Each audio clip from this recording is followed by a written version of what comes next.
Salut à tous, bienvenue pour ce 107e numéro des infos dont on parle peu. Ravi de vous retrouver aujourd'hui pour ce nouveau numéro. Avant de commencer, on va faire un petit point sur la cagnotte KissKissBankBank si vous le voulez bien. Alors vous voyez qu'on en est à J-9 aujourd'hui et qu'on est à 39% de l'objectif. Ça va être extrêmement dur d'atteindre notre objectif de 50 000 euros.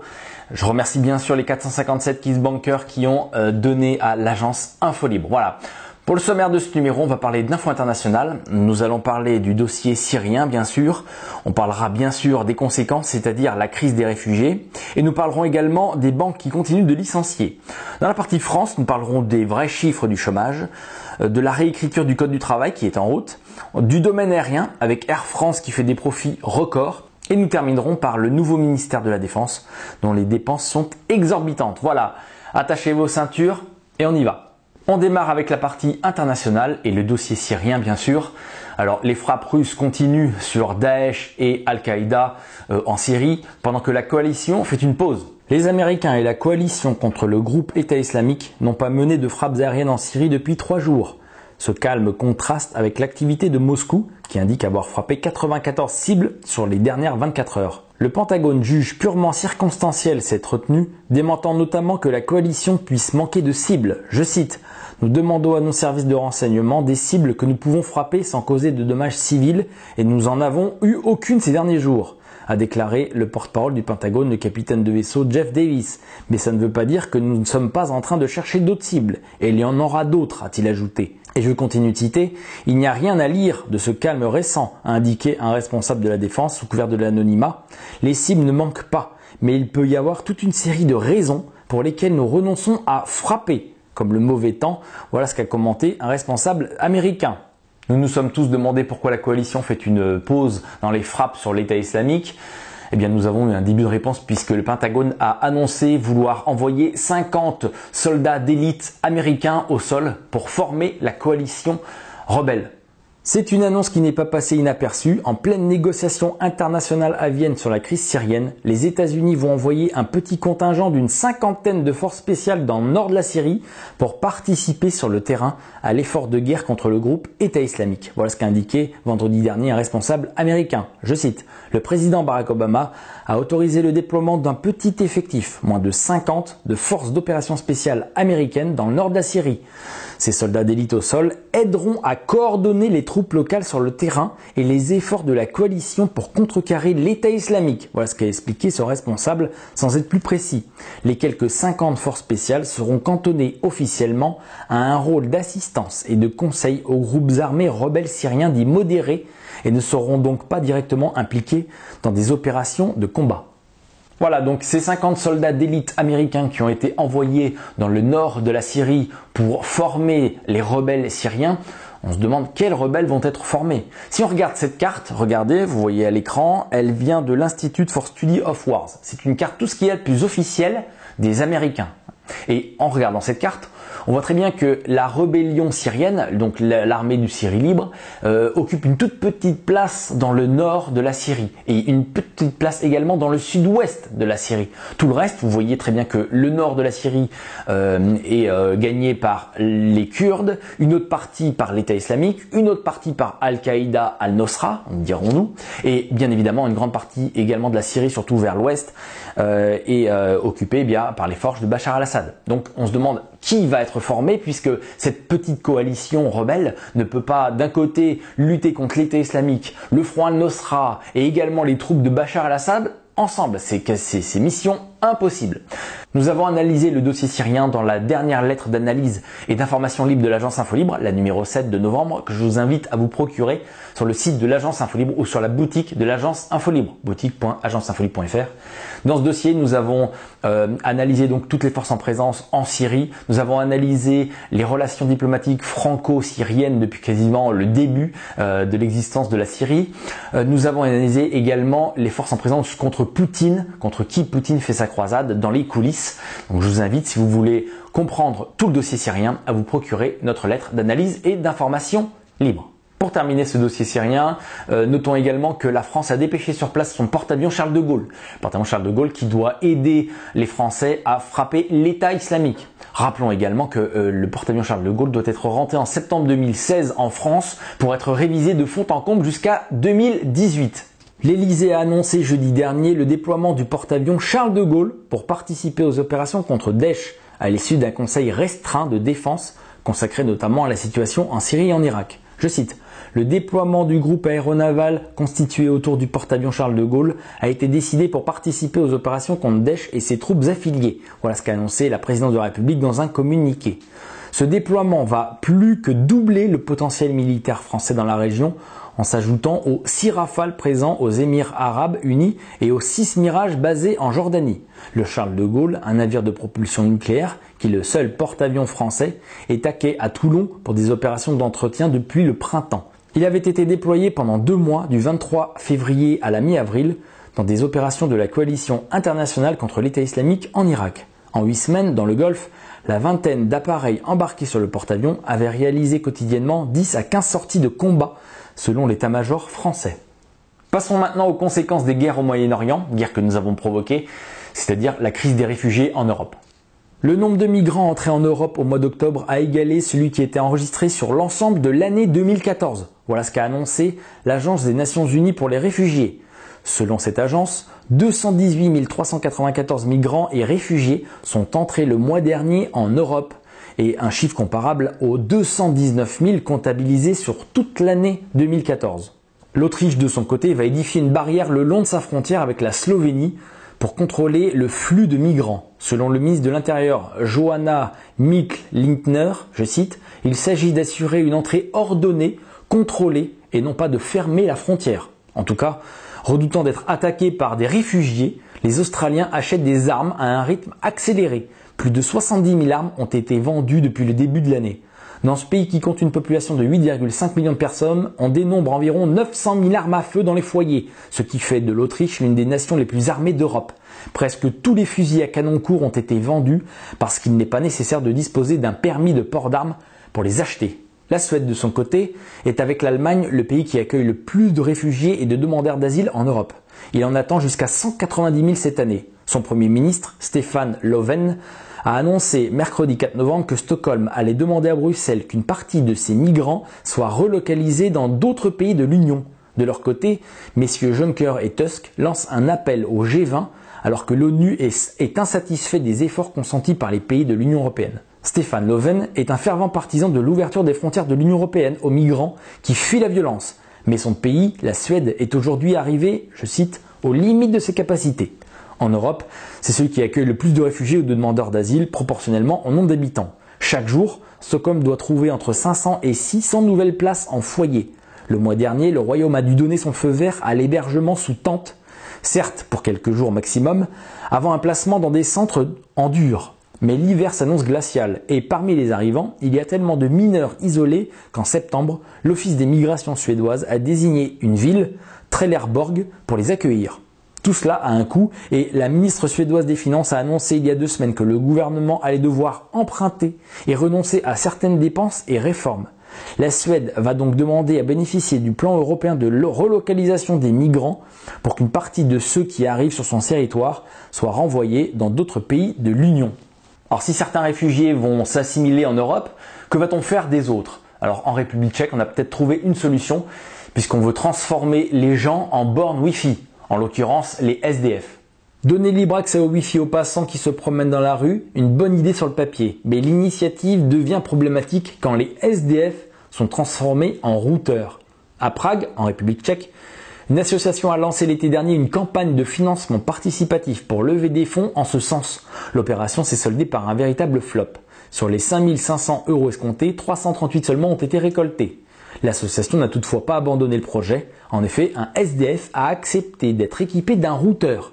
Les personnes qui se baladent en ville à moins de 20 mètres de lui peuvent se connecter à cette borne humaine et avoir un accès à Internet. La technologie utilisée est cependant limitée à 10 connexions simultanées.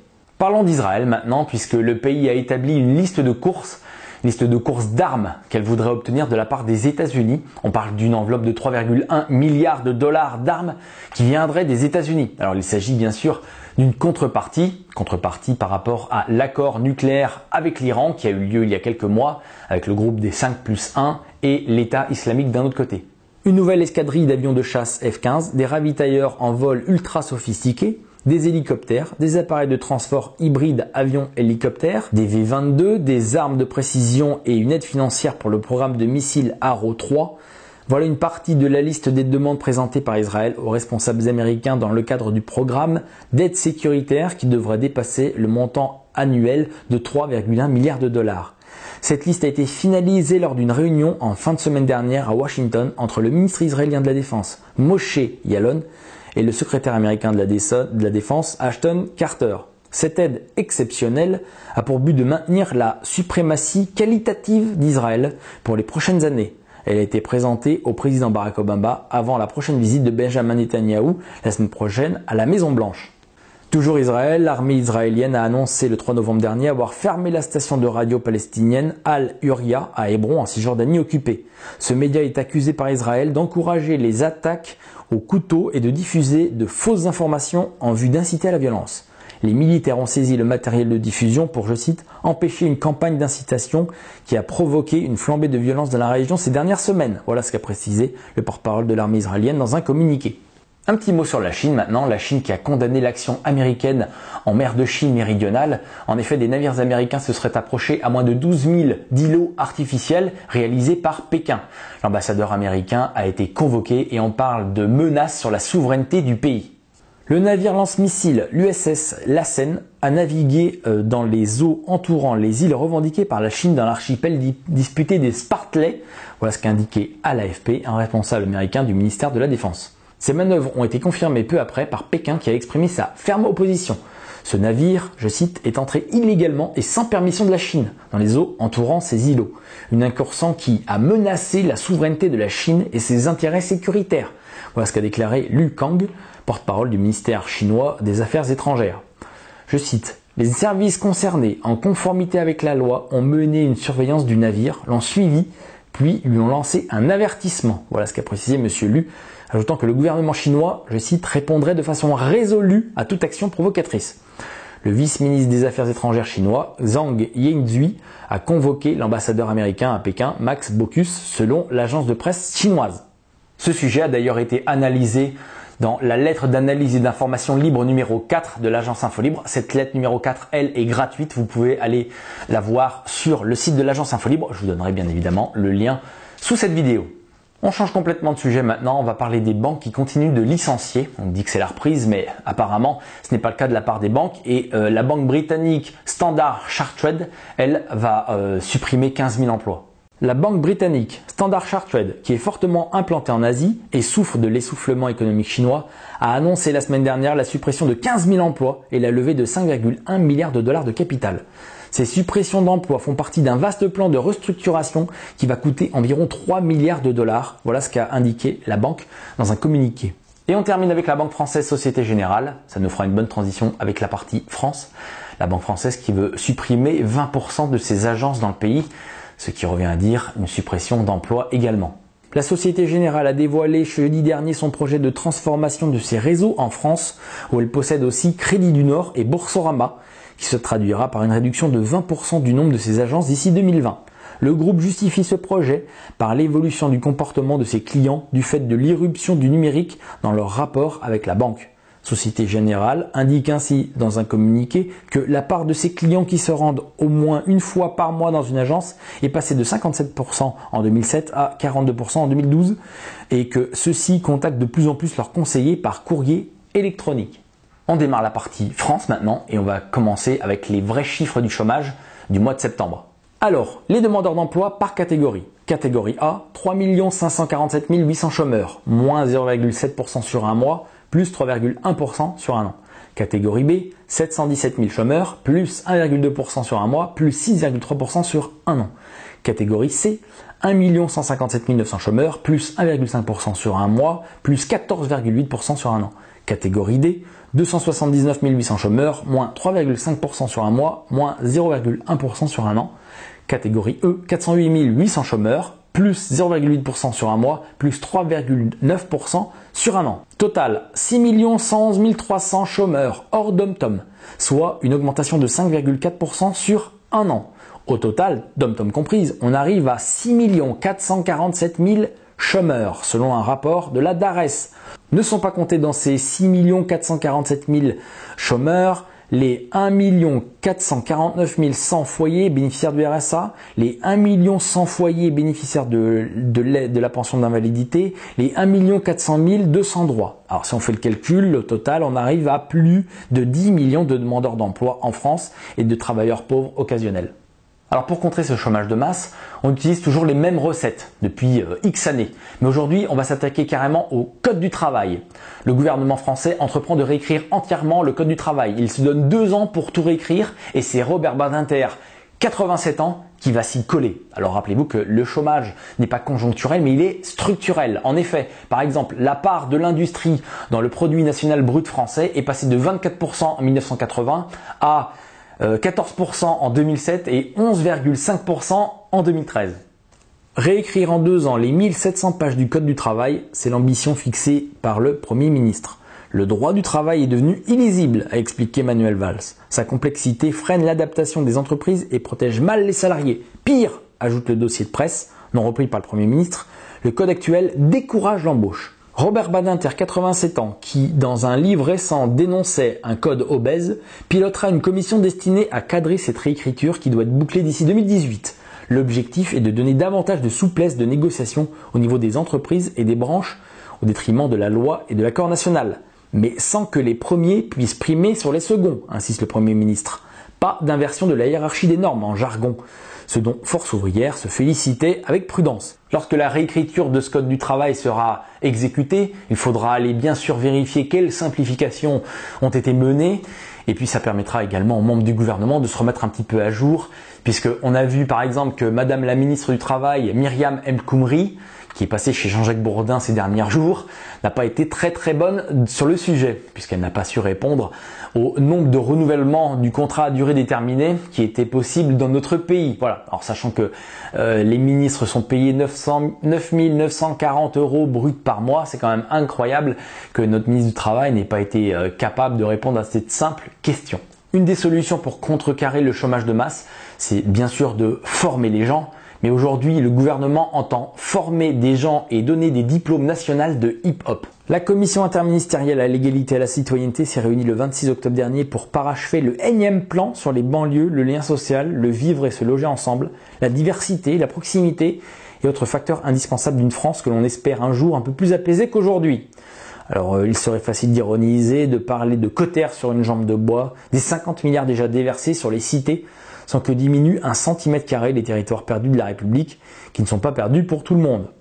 Alors, on parle ensuite, dans ce paysage brouillé et opaque, une illumination, le 26 octobre, au Mureaux. Le ministère de la Culture et de la Communication a instauré un diplôme national supérieur professionnel de la danse hip-hop.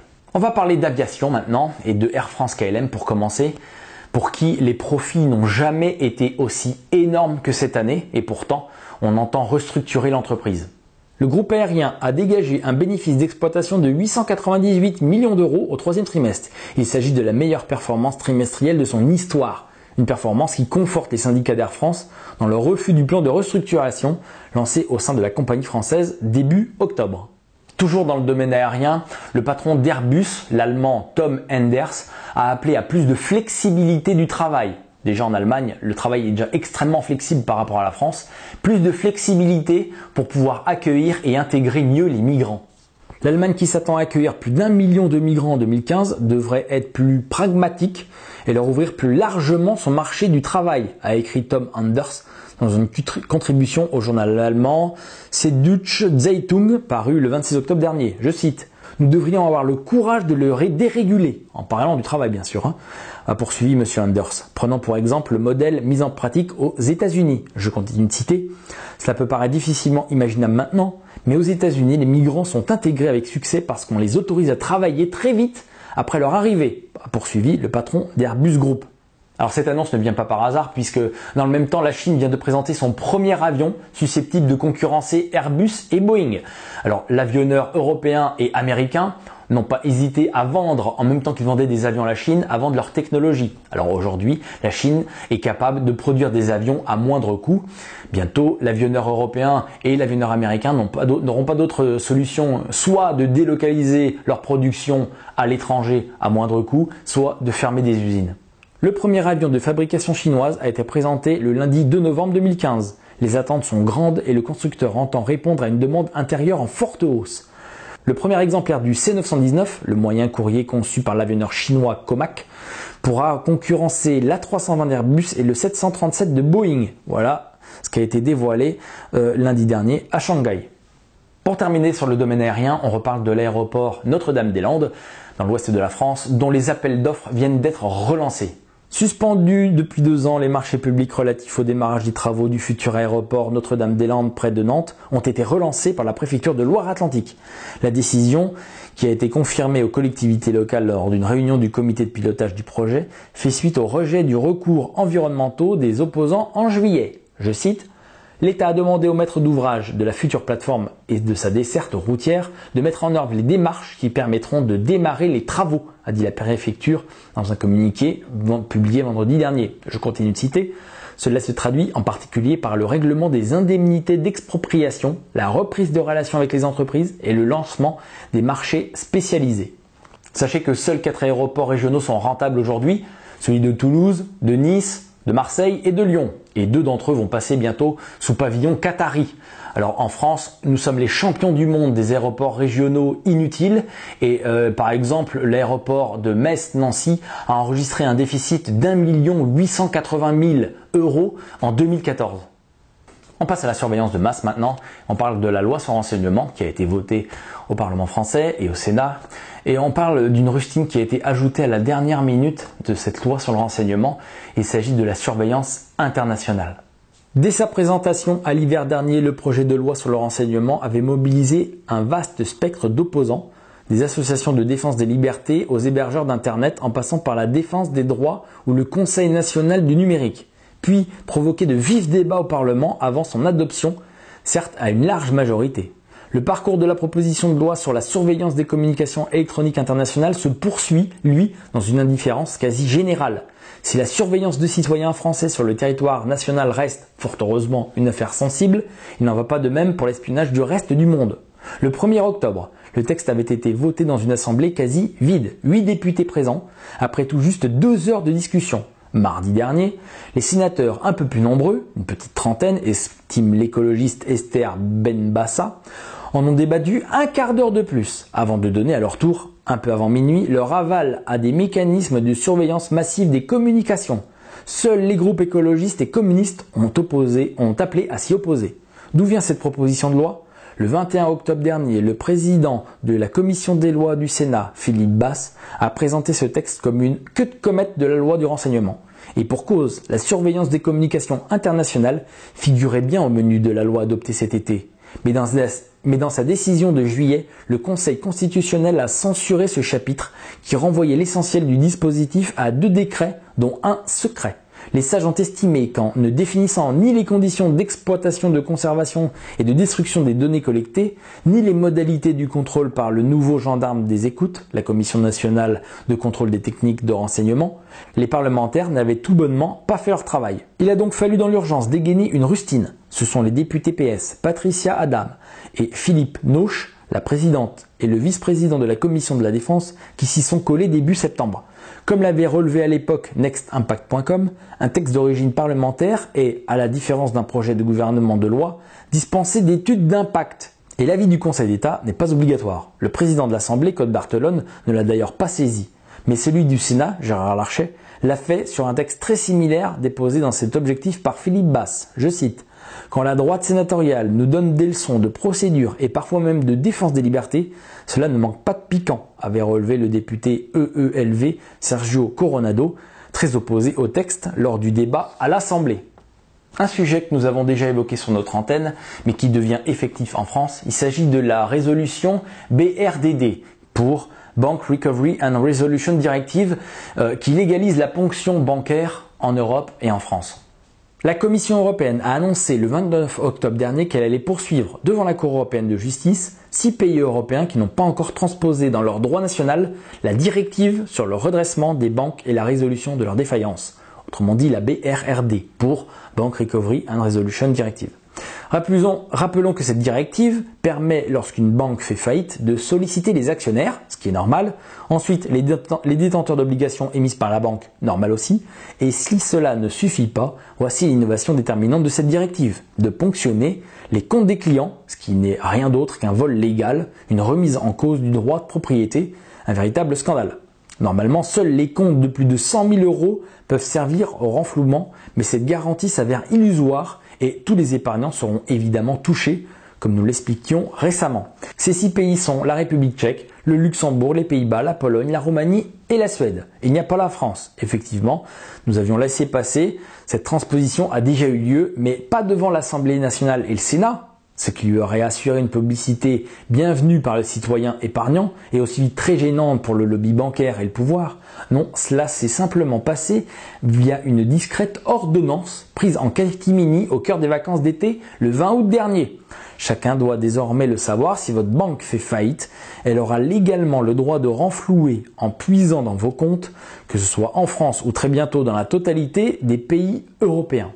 Et on termine cette vidéo avec le nouveau ministère de la Défense qui a été inauguré en grande pompe par notre président François Hollande, mais dont les coûts sont extravagants. Les militaires et agents du ministère n'ont pas attendu l'inauguration pour prendre possession des lieux. 85% des 9300 agents prévus sur le site sont déjà installés dans les 145 000 m² de bâtiments neufs qui rassembleront les états-majors des armées, la direction générale de l'armement et divers services du ministère. Depuis l'arrivée des pionniers en février dernier, les occupants vont de surprise en surprise. Il y a bien sûr les inévitables bugs des bâtiments flambant neufs, panne d'ascenseur, volets qui se ferment automatiquement en pleine réunion, problème de scan des plaques d'immatriculation à l'entrée du site, mais les agents ont surtout pu se familiariser avec les joyeusetés de la gestion du site en partenariat public-privé. Si le loyer annuel versé par le ministère, 154 millions €, comprend la redevance immobilière, celle des systèmes d'information et des services, restauration, nettoyage, conciergerie, chaque modification des bureaux demandés fait l'objet d'une facturation supplémentaire. Et l'addition monte vite, à des niveaux astronomiques. Un général ayant demandé une modification du sens d'ouverture de la porte de son bureau a reçu un devis de 2000 €, selon des devis refusés par les ministères, de Bouygues et de Thales, consultés par Challenge. L'installation d'une imprimante et d'un scanner était même proposée à 13 613,21 €. La répartition de la somme laisse songeur. 2 274 € pour la seule installation et 2 prises de courant, 3 194 € pour la maintenance des prises et la durée du restant du PPP, 26,5 années, et 8 146 € pour le matériel et sa maintenance sur 60 mois. Voilà, c'est terminé pour ce numéro des infos dont on parle peu. Je vous remercie tous pour votre attention. Je remercie tous ceux qui envoient des informations tout le long de la semaine. Je remercie tous ceux qui soutiennent financièrement l'agence Info Libre. Bien sûr, tous ceux qui sont abonnés à la lettre d'analyse et d'information libre. Je remercie tous les KissBankers, même si pour l'instant on n'obtient pas l'objectif que nous voulions. On en reparlera dans les prochains jours. Je vais vous donner rendez-vous sur le site de l'agence Info Libre, agenceinfolibre.fr. Sur le site, vous pourrez retrouver tous les liens de cette vidéo. Surtout, ne me faites pas confiance. Allez voir par vous-même ces liens. De même, certains se plaignent que certains posts sur Facebook ne sont pas visibles, etc. La solution, c'est d'aller voir par vous-même sur le site de l'agence Info Libre. Là, vous êtes sûr de trouver toutes les informations. Vous pouvez également nous suivre sur le Twitter, sur le Facebook bien sûr, sur la page YouTube et sur le Dailymotion.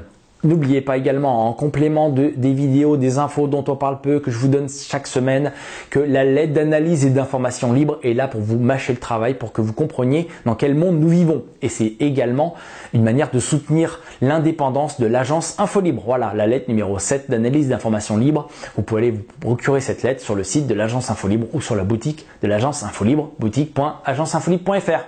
Voilà, rendez-vous très bientôt pour une nouvelle vidéo. Restez bien informés. Ciao à tous. Bah, le connard là, DHL. J'espère que c'est pas pour lui que vous faites le travail.